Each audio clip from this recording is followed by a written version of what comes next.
Hello, welcome to Roy's Book Reviews. If you have checked out any of my YouTube videos already, welcome back. And if this is the first one, I hope you enjoy it. This one is going to differ a bit from most of the predecessors in that I am going to discuss my thoughts on not one, not two, but three different novels. Usually I discuss a single book per video, and they've been running in length on average, I would say 8 to 12 minutes or so. And I read in part from reviews that I wrote for these books on Goodreads. In the case of today's episode, the three books are not being collected due to a similar theme or being by the same author in the same genre, anything like that, but I just happened to have written relatively short reviews for each of them that I didn't think would fill up the time if I discussed just one of them, so I decided to bring three together. The first is The Given Day by Dennis Lehane. Dennis Lehane is one of my favorite authors. I've read quite a few of his books.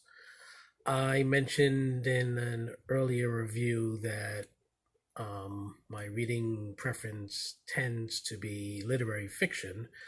That comprises the majority of the books I read. However, I do like to take a break from the headier or poetic style of books from time to time and take a dive into something a little lighter.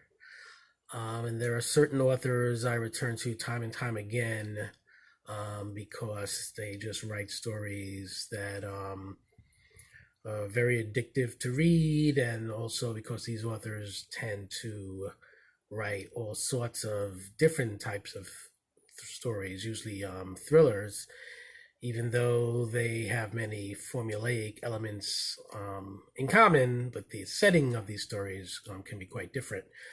Michael Crichton is one such writer, Dan Brown is one such writer, and Dennis Lehane is one such.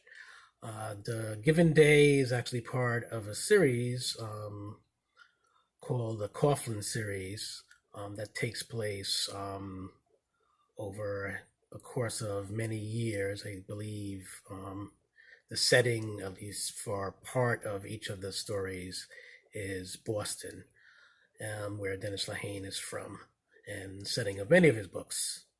So my thoughts on The Given Day basically are about the time period that the book was written about is the most striking element of this book to me.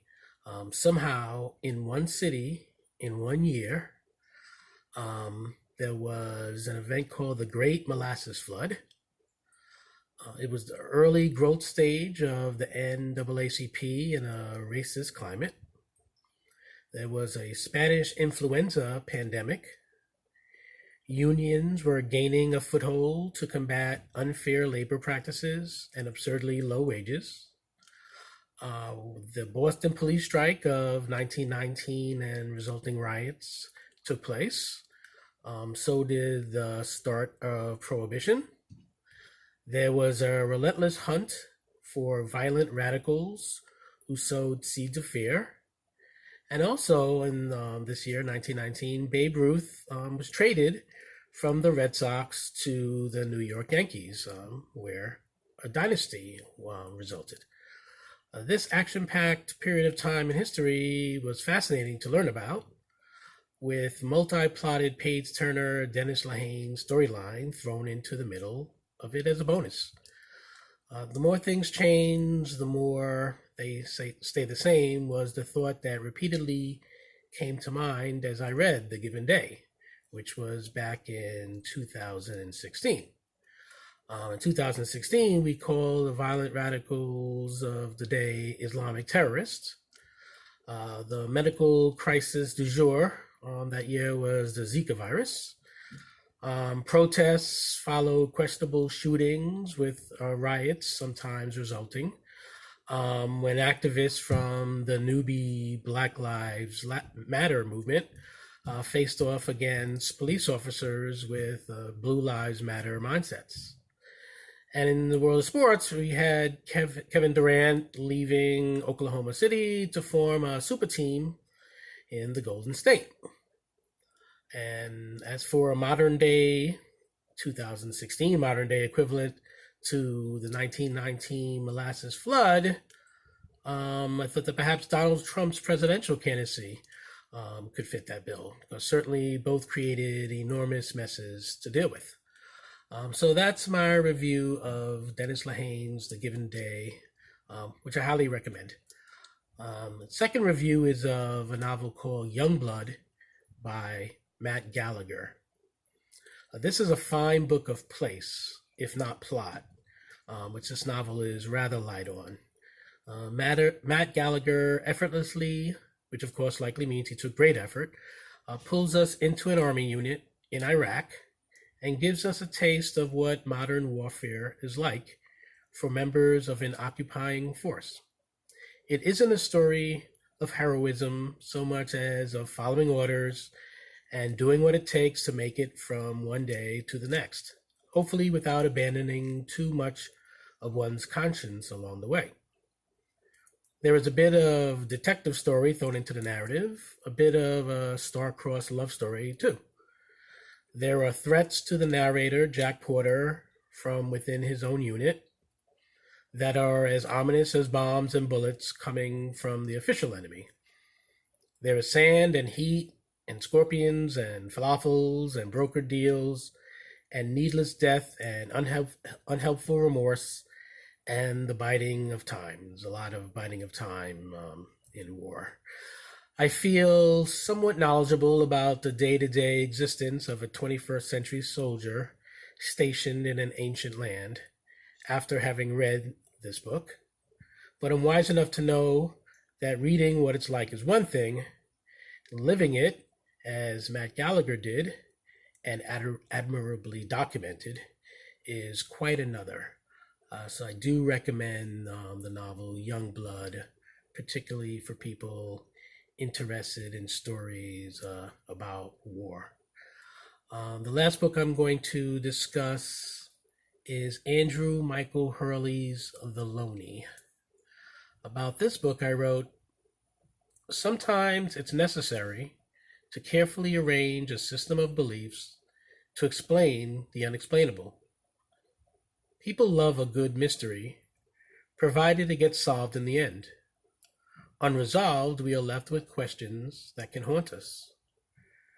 Religion serves the purpose of providing answers without needing to bear the burden of proof. By accepting the influence and omnipotence of a higher power, rather than wrestling with questions, people accept explanations that cannot be disproved. But even the most strongly constructed belief system can be vulnerable to harsh doses of reality and cruel twists of fate. The Loney is a place where people come to seek miracles, a private Lourdes. Maybe the miracles are gifts from God, or maybe they come from elsewhere. If you find what you seek, does the source even matter?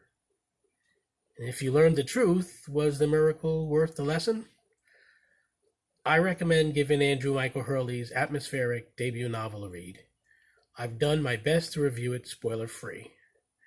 Like high tide on a desolate beach, this novel will pull you in and hold on fast.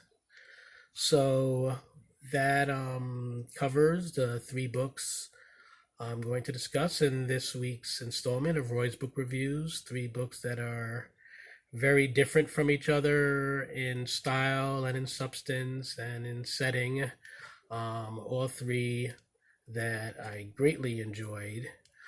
If you're in the mood for a fast-paced read, I suggest The Given Day, especially for those of you who enjoy historical fiction. If you want something more contemporary, more gritty, about wartime, I recommend Matt Gallagher's Youngblood very much. And if you are interested in books that explore religion and the contradictions and complications of believing in a higher power, I highly recommend The Loney by Andrew Michael Hurley. And that's about all I have to say about these 3 books.